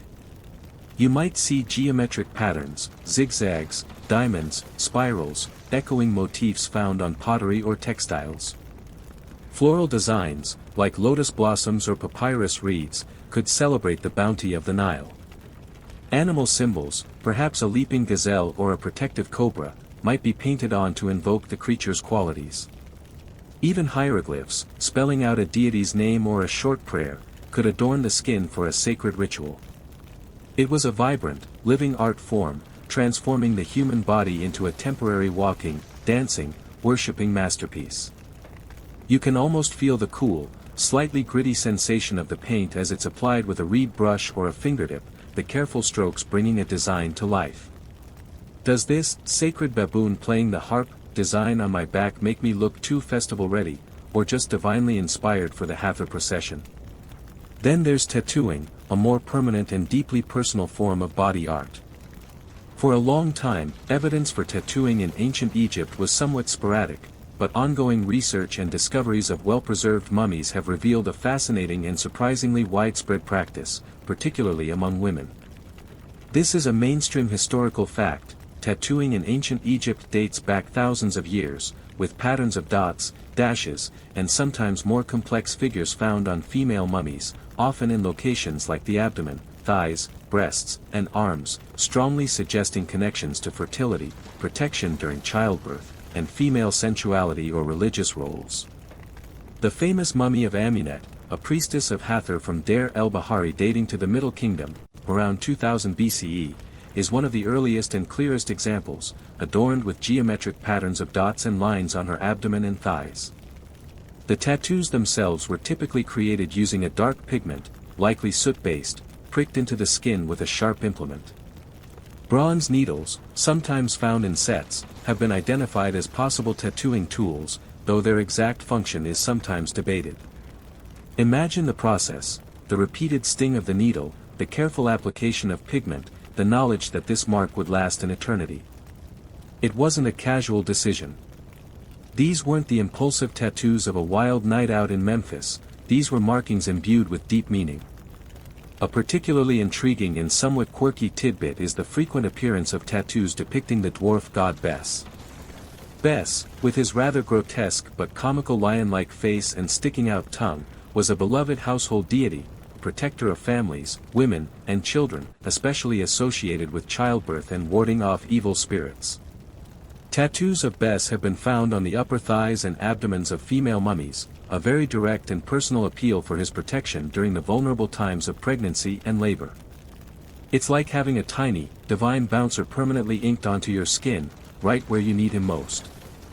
Don't worry about the labor pains, honey, my best tattoo on my thigh is scowling extra hard today. We've got this. More recent discoveries, like the incredibly tattooed female mummy from Deir el-Medina, dating to around 1300 to 1070 BCE, have expanded our understanding. This individual sports over 30 tattoos, including clear figurative designs like lotus flowers, cows, sacred to Hathor, baboons, and potent Wad-Jet eyes, eyes of Horus, on her neck, shoulders, arms, and back. These are far more elaborate than simple dot patterns and strongly suggest a ritualistic or magical significance. The full social scope and interpretation of these ancient markings are still being explored. Scholars are still actively debating the full social significance and range of meanings behind ancient Egyptian tattoos, particularly whether they were always ritually significant for protection or fertility, or if, in some contexts, they could have also served as marks of group affiliation, like for dancers or musicians, status within certain female cults, or even as therapeutic markings intended to alleviate pain, perhaps similar to ancient forms of acupuncture. Were some tattoos a visible sign of belonging to a particular sisterhood or a devotee of a specific goddess? Were they a private source of strength and magic for the wearer? The hidden nature of many of these tattoos, often on parts of the body typically covered by clothing, suggests they were not always for public display but held a more personal, potent meaning for the individual. You can only imagine the conversations, the choices, the quiet rituals involved in receiving these permanent marks. It's a far cry from walking into a modern tattoo parlor with a picture from Pinterest, though the underlying human impulse to adorn, to protect, to express, and to make the body a testament to one's beliefs or identity, remains remarkably consistent across the ages. One wonders if ancient Egyptians ever experienced tattoo regret. Honestly, I love Hathor, but getting her entire sacred cow herd tattooed down my spine during that one wild festival in my youth? Maybe a bit much. Good thing linen tunics are so forgiving. It's a reminder that beauty and identity are etched, quite literally, into the human story. You've explored the vibrant paints that adorned festive bodies and the subtle, permanent sting of the tattooist's needle, adding yet more layers to the ancient Egyptian concept of beauty. Now, let's take a step back and admire the sheer artistry and ingenuity that went into the actual tools of the trade. All those fantastic concoctions we've talked about, the kohl for those dramatic eyes, the green malachite eyeshadow, the surprising hippo fat moisturizers, the exotic perfumes, the hair pomades, and even those potent depilatory creams, they didn't just magically appear on faces and bodies. They required a whole suite of specialized implements for their preparation, application, and storage. And let me tell you, the ancient Egyptians didn't just make do with basic utilitarian items. Their beauty tools and containers were often masterpieces of craftsmanship, surprisingly sophisticated and utterly gorgeous. Imagine laying out an ancient Egyptian cosmetic set. The materials alone speak of luxury and a deep appreciation for beauty. You'd see gleaming bronze and copper, cool, smooth stone like alabaster, calcite, and steatite, intricately carved ivory, polished wood, and the vibrant, glazed ceramic known as faience, often in brilliant blues and greens. Later on, delicate glass would make an appearance, particularly for perfume bottles. These weren't just disposable plastic applicators and flimsy pots, these were items built to last, often accompanying their owners into the afterlife. Let's start with the eyes, the focal point of so much Egyptian beauty. For applying that iconic kohl, you'd have a slender applicator rod. These could be fashioned from ivory, wood, bronze, or stone, sometimes with a slightly bulbous or spoon-shaped end to hold a good amount of the powdered kohl. The kohl itself was stored in small, often cylindrical pots or tubes, exquisitely made from alabaster, faience, or even precious metals. Some kohl tubes were cleverly designed with two compartments, perhaps for different colors of kohl or for kohl and a separate medicinal eye powder.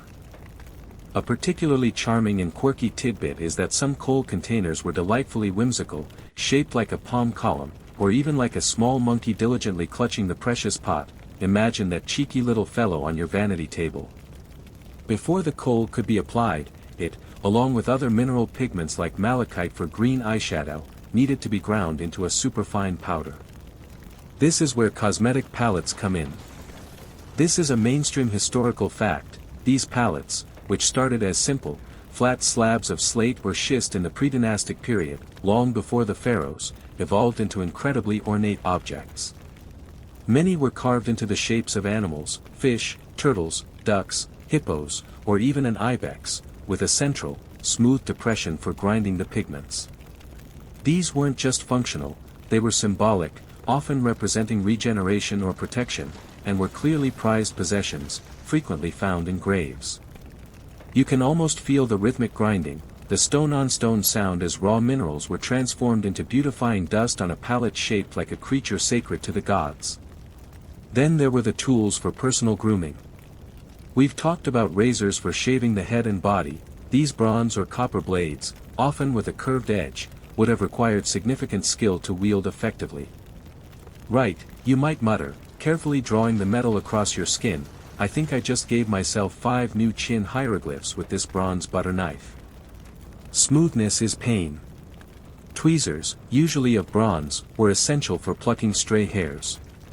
For hair care, you'd find sturdy combs made of wood or ivory, often double-sided with coarse teeth on one side for detangling and fine teeth on the other for smoothing and perhaps for dealing with those ever-present lice. Ornate hairpins, crafted from ivory, wood, or metal, sometimes topped with carved figures or precious stones, would secure elaborate hairstyles or wigs. For scooping and mixing those luxurious unguents, creams, and perfumed fats we discussed earlier, you'd use small spatulas or spoons. And these weren't your average kitchen spoons. Many cosmetic spoons were works of art in themselves, frequently made of ivory or wood. Some handles were carved into the shape of a graceful swimming girl, her outstretched arms forming the bowl of the spoon, or perhaps an elegant lotus blossom, transforming the mundane act of scooping face cream into a moment of aesthetic pleasure. It's clear they believed that the tools used in the pursuit of beauty should also be beautiful. The containers for these various creams and oils were equally impressive. Unguent jars, crafted from alabaster, material prized for its ability to keep contents cool and preserve them, steatite, or brightly glazed faience, came in a multitude of shapes and sizes, often with tightly fitting lids to protect their precious contents. Some were simple and elegant in their form, relying on the beauty of the material, while others might be more playfully shaped, perhaps like a dwarf figure, representing the god Bes, or other symbolic forms. You can imagine a row of these on a noblewoman's dressing table, a collection of small, beautiful sculptures holding even more beautiful secrets within. Never mind the actual hippopotamus fat wrinkle cream, darling, just look at this divine alabaster jar it came in. It'll look absolutely fabulous in my tomb, next to my spare wigs. The level of artistry suggests these items were highly valued, not just for their function but as status symbols and objects of personal delight. The intricate details, the careful polishing, the choice of materials, all point to a culture that deeply appreciated craftsmanship and integrated beauty into every aspect of daily life. One can only imagine an ancient Egyptian unboxing video, presented on a fresh papyrus scroll, "Greetings, followers of Horus. Today, we are unboxing the fabulous new Eternal Radiance cosmetic set, complete with a fish-shaped grinding palette and an ink-handled kohl applicator." Like and subscribe for more tomb-ready beauty tips. Of course, not every tool's purpose is crystal clear to us today. Historians and archaeologists continue to debate the precise function of certain small, finely crafted tools found in cosmetic assemblages, whether some were specifically for intricate, detailed eye makeup application, a form of ritual scarification, or even early forms of dermatological treatment beyond simple cosmetic use. The line between cosmetic, medicinal, and ritual was often beautifully blurred. But what is undeniable is the sophistication and elegance of the ancient Egyptian beauty toolkit, a testament to their enduring pursuit of earthly and eternal loveliness. You've now got an entire arsenal of exquisite tools and containers at your disposal: delicate kohl pots, ornate grinding palettes, finely crafted combs, and jars of precious unguents. You've spent considerable time, or, more likely, your servants have, perfecting your kohl lines, ensuring your wig is sitting just so, perhaps even with a perfume cone artfully balanced on top, and your skin is gleaming with scented oils. But how do you truly know if your look is hitting that perfect note of divine elegance without that crucial piece of ancient technology, the mirror? Gazing at your reflection wasn't just an act of vanity for the ancient Egyptians, it was an engagement with your own image, your identity, and perhaps even something more profound. Now, when you picture an ancient Egyptian mirror, banish the thought of the crisp, clear, silver-backed glass mirrors you're accustomed to. Their mirrors were a different affair altogether. The reflective surface was typically a disc made of highly polished metal, most commonly copper or bronze, which would have lent a warm, somewhat reddish or golden hue to your reflection. For the very wealthy, silver, a more precious metal in Egypt than gold for a time, might be used, offering a brighter, whiter reflection. Later on, an alloy of copper and tin called speculum metal was developed, which could take an even higher polish and provide a better image. You can imagine the effort involved in keeping these metal surfaces gleaming and free from tarnish. Constant polishing with a fine abrasive powder or a soft cloth would have been necessary to maintain a decent reflection. It's not quite the instant clarity of your bathroom mirror, think more of a soft focus, slightly moody Instagram filter, but make it ancient. Is that me, you might ponder, peering into the burnished surface, or a vaguely human-shaped smudge with a rather fetching golden glow? Oh well, close enough. The gods will surely recognize the overall effort. These metal discs weren't just propped up or handheld by themselves, they almost invariably had handles, and these handles were often where the real artistry and symbolism came into play. A common design for a mirror handle was the papyrus stalk, a symbol of youth, vigor, and the flourishing life of the Nile Delta. Another very popular form was a handle shaped like a female figure, often depicted nude, sometimes holding the mirror disc aloft. This figure is often interpreted as representing fertility or a handmaiden, or perhaps even the goddess Hathor herself in human form. Indeed, handles shaped like the head of Hathor, with her distinctive cow ears or horns framing a serene female face, were also very common. As the goddess of beauty, love, music, joy, and motherhood, Hathor was intrinsically linked to mirrors. It makes perfect sense. If you're the goddess of all things beautiful, ensuring your devotees have stylish mirrors is practically part of the job description. Hathor insists on only the finest bronze for her reflections, darling. Tarnished mirrors are simply bad for the brand. This connection to divinity and symbolism is crucial. The ancient Egyptian mirror was more than just a tool for checking if your kohl was straight. The polished disc, gleaming and reflecting light, was often likened to the sun disk of the god Ra, a powerful symbol of life and creation. The Egyptian word for mirror, something like Enk and Maher, can be loosely translated as life in seeing the face or instrument for seeing the face, suggesting a deep connection to vitality, self-awareness, and identity. This is a mainstream historical fact. These mirrors, usually made of polished bronze with symbolic handles, were considered vital possessions, not just for daily grooming but as essential items to be included in tombs for the afterlife. In death, the mirror would allow the deceased to continue to see themselves, to maintain their identity, and to participate in their own rebirth and beautification rituals in the netherworld. A quirky tidbit that highlights their personal and sometimes magical significance is that some mirrors were inscribed with the owner's name, titles, or even short protective spells or prayers, perhaps to ensure the reflection remained true or to ward off any ill will that might be directed at one's image.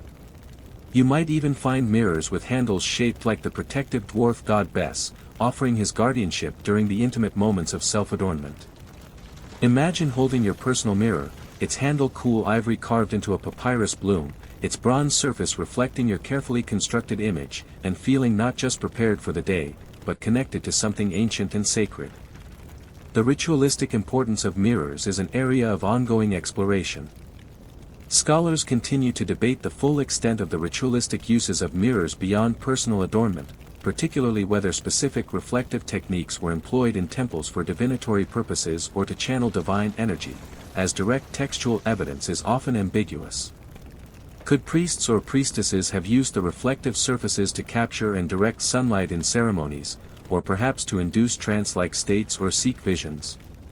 While concrete proof is elusive, the mirror's powerful symbolism, its connection to light, life, and goddesses like Hathor, certainly lends itself to such possibilities. Offering mirrors to deities was a common temple practice, a gift of something precious that could capture and reflect divine beauty and power. You can just imagine the sensory experience of using one of these ancient mirrors. The satisfying weight of the metal disc in your hand, the coolness of it against your skin if you touched it. The smooth, carved lines of the ivory or wooden handle. The slightly hazy, warm-toned image that looks back at you, requiring you to perhaps tilt it just so, to catch the light from a nearby oil lamp or a sunbeam shafting through a high window. It's a more active, engaged way of seeing oneself than our fleeting glances in modern, crystal-clear mirrors. There's an effort, a ritual, a moment of focused attention. It's less about a quick, critical once-over and more about a deliberate act of self-creation and affirmation. While they didn't have smartphones for endless selfies, perhaps the painstaking creation of an ancient Egyptian mirror portrait would involve a sculptor, a block of stone, and several months of chiseling, a slightly more permanent record of your fabulousness. So, as you give your kohl-lined eyes one final check in your polished bronze companion, remember that you're not just looking at yourself. You're participating in a tradition thousands of years old, using an object that was a fusion of art, technology, and profound spiritual meaning, a true window to the ancient Egyptian soul. You've now peered into that polished bronze mirror, adjusted your expertly applied kohl, and ensured every strand of your wig's, hair is perfectly in place. You are, in essence, a walking, breathing embodiment of ancient Egyptian aesthetic ideals. But as you step out from your personal space, whether it's a kohl, shaded villa or a more modest mud brick dwelling, you'd become acutely aware that while the desire for beauty was widespread, the means and methods to achieve it varied dramatically across the social spectrum. All that kohl we talked about, those vibrant malachite and, for some, lapis lazuli eyeshadows, the intoxicating perfumes made from rare imported resins, the voluminous human hair wigs, and those exquisite alabaster cosmetic pots, these weren't universally accessible. So, let's take a moment to compare the beauty routines of the lofty pharaohs and their elite entourages with those of the everyday common folk toiling under the same Egyptian sun. Imagine, first, the sanctum of a royal or high noble individual. Here, beauty was not just a routine, it was a ritual, an art form, and a statement of power, often taking up a significant portion of the day. Pharaohs, queens, and high officials had access to the absolute crème de la crème of cosmetic ingredients. Think eyeshadow made from genuine, deep blue lapis lazuli imported over vast distances from the mountains of Afghanistan. Their perfumes would be complex concoctions of myrrh and frankincense from Punt, cinnamon from even further afield, and the rarest floral enfleurages. The oils anointing their skin would be the finest morina or bolanos oil, perhaps infused with exotic spices. Their wigs? Only the best quality human hair, intricately styled and often lavishly adorned with gold beads, carnelian, and turquoise. Their mirrors would be large, made of highly polished silver or the best bronze, with handles of ivory or even gold, perhaps shaped by master artisans into likenesses of gods or symbols of power. What do you mean the royal barge carrying the fresh shipment of powdered unicorn horn for my anti-wrinkle cream has been delayed by a rogue hippopotamus? You can almost hear a pampered noble lamenting. My eternal youth simply cannot wait. And they wouldn't be applying these things themselves, for the most part.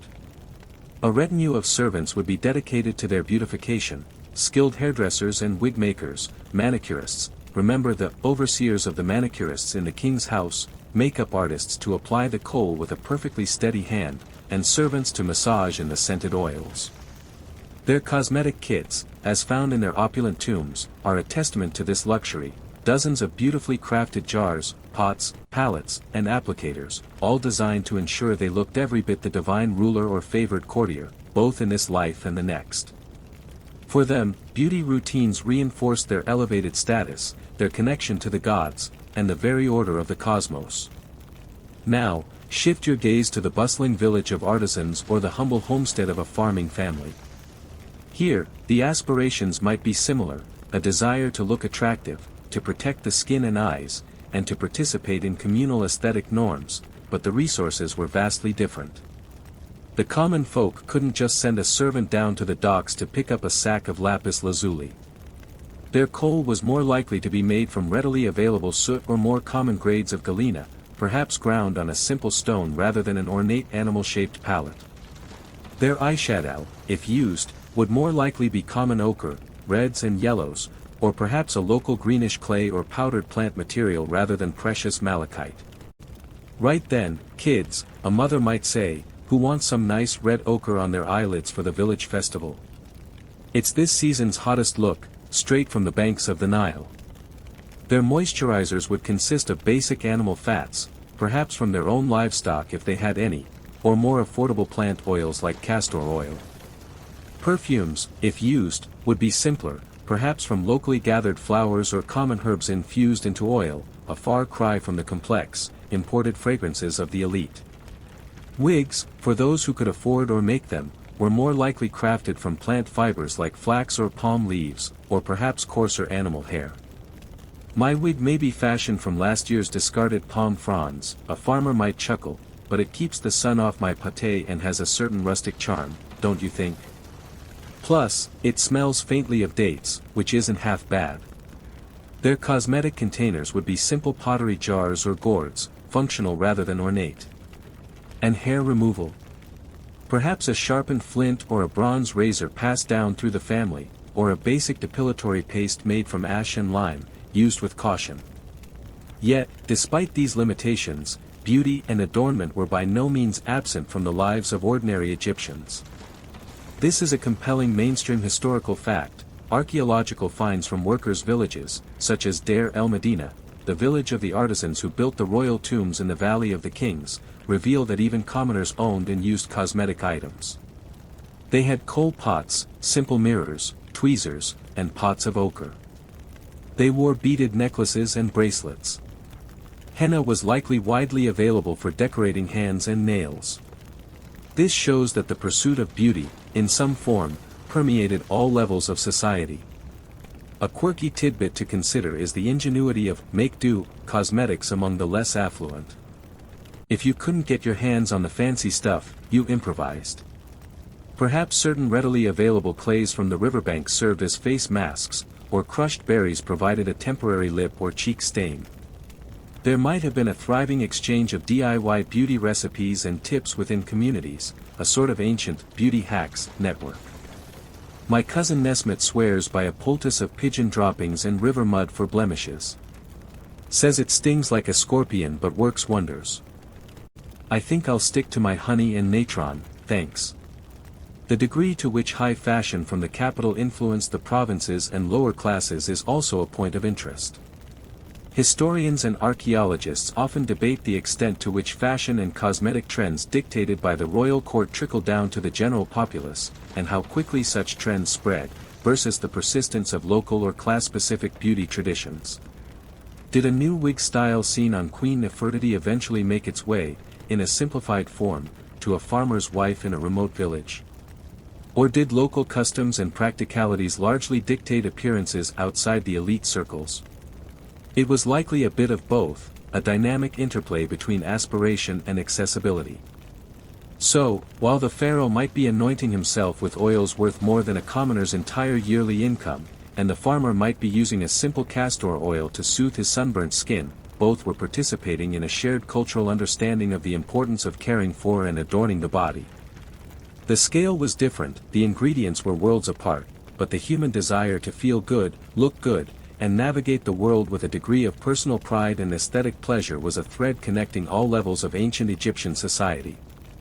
You've seen how beauty ideals and practices permeated ancient Egyptian society, from the pharaoh anointing himself with oils worth a fortune, down to the humble farmer using local ochre for a splash of festive color.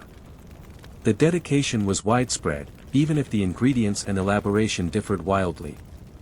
Now, as our journey through the scented, kohl-lined corridors of ancient Egypt nears its end, it's time to look around you, right here in your own time, and notice the surprisingly persistent echoes of these age-old rituals in our modern beauty landscape. You might be more connected to those ancient Nile dwellers than you think. Remember that dramatic kohl eyeliner you learned about right at the very beginning, the one that framed those captivating ancient gazes? Well, fast forward a few millennia, and take a wander down any makeup aisle or scroll through any beauty feed. The smoky eye, the sharp cat eye flick, the kohl pencil stubbornly refusing to be perfectly symmetrical on both lids, it's all there. That desire to define, to dramatize, to enlarge the appearance of the eyes with a dark, alluring line is a beauty practice with incredibly long and distinguished roots, stretching right back to those ancient Egyptians grinding their galena. They might raise an eyebrow at our self-setting liquid liners and waterproof formulas, perhaps wondering why our kohl doesn't also ward off the evil eye or cure minor eye infections, but they'd surely recognize the fundamental impulse. And what about eyeshadow? Those vibrant greens from malachite and rich blues from lapis lazuli weren't just fleeting fancies. We still reach for those shades today, perhaps in a pressed powder palette rather than a stone grinding dish, but the allure of coloring our eyelids to enhance our features or express our mood remains. The beauty industry's ongoing fascination with mineral makeup, touting its natural origins, is a quiet nod to these ancient practices of using finely ground earth pigments. Then there's skin care, that meticulous anointing with oils and fats to combat the harsh Egyptian climate. You now see miracle oils like morina oil, a direct descendant of Egyptian favorites, appearing in high-end serums. Castor oil is lauded for hair and eyelash growth, just as it was likely used by them. Honey, their go-to for its antibacterial and moisturizing properties, is a star ingredient in countless modern face masks and healing balms. Clay masks. Absolutely an ancient practice for drawing out impurities. The quest for youthful skin, for remedies against wrinkles and blemishes, continues with just as much fervor, though our ingredients now often come with lengthy scientific names rather than invocations to Bess or Hathor. That hippo fat moisturizer, however, has largely, and perhaps thankfully, been left in the annals of history. The perfumes of the gods, those complex blends of resins, spices, and flowers. Frankincense and myrrh, once worth their weight in gold and central to Egyptian perfumery, are now experiencing a resurgence in niche and artisanal fragrances, valued for their rich, balsamic, and spiritual connotations. The idea of a signature scent, a personal aromatic aura, was as potent for an Egyptian noble anointing themselves with Kifi-infused oil as it is for you choosing your favorite perfume today. They just had the added bonus of their perfume cones slowly melting down their wigs at banquets, a trend we haven't quite revived, yet. And hair. The ancient Egyptians were masters of the wig, using human hair, animal fibers, and plant materials to create elaborate coiffures. Today, wigs, hair extensions, and intricate braiding techniques are more popular than ever, allowing for instant transformations and expressions of personal style. Henna, their primary hair dye for achieving those rich reddish tones, is still widely used as a natural alternative to chemical dyes.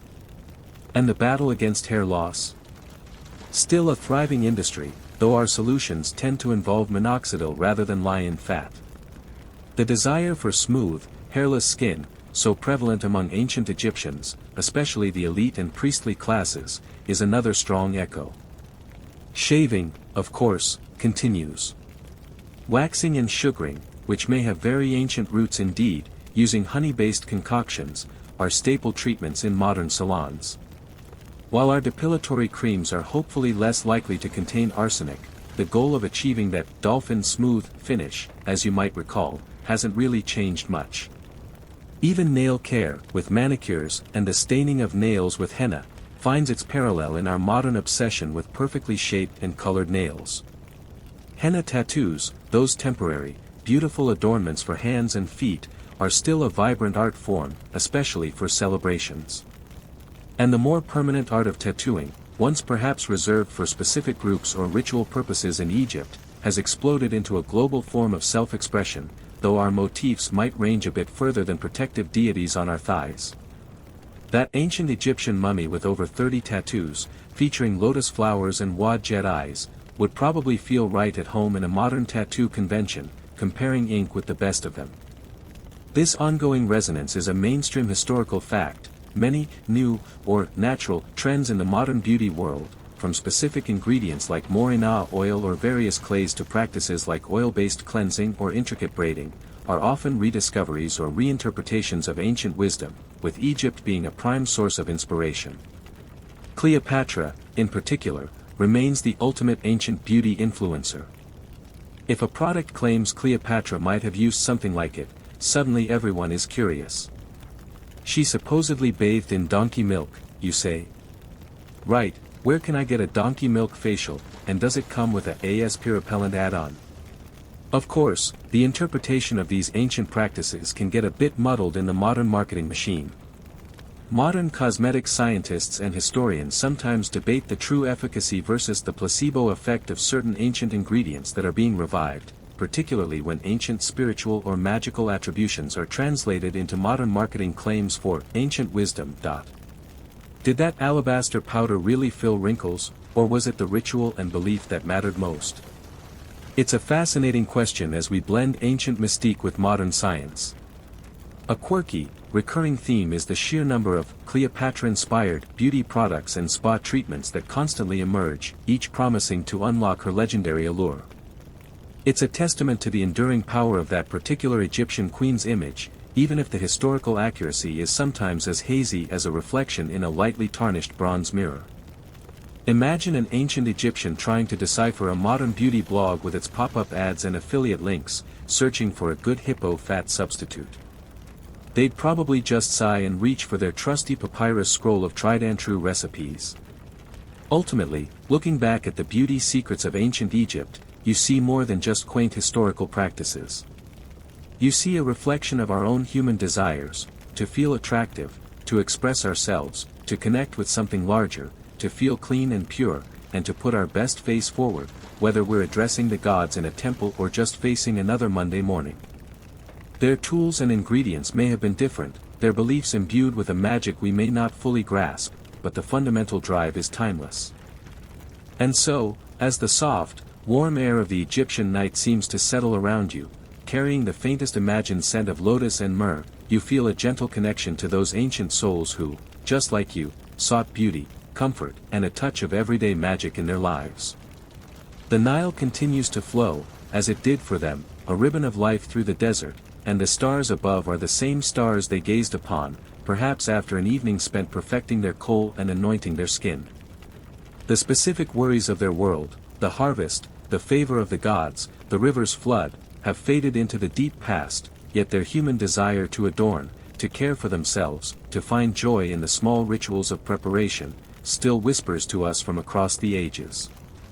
The vivid imagery of their painted eyes, their elaborate wigs, and their perfumed oils begins to soften now, like colors at dusk. The bustling marketplaces and grand temples recede into the quiet landscape of your mind. The stories of kohl and malachite, of hippo fat and henna, have been told, and now they gently dissolve into the peaceful stillness that precedes true rest. Allow yourself to drift, carrying with you not the weight of history, but the light, comforting sense of shared human experience. The ancient Egyptians found their peace under those same stars, and now, it is your turn. Let the quietude deepen, let your breath be easy and slow. There is nothing more to learn tonight, nothing more to see, only the gentle invitation to sleep, to rest, to dream.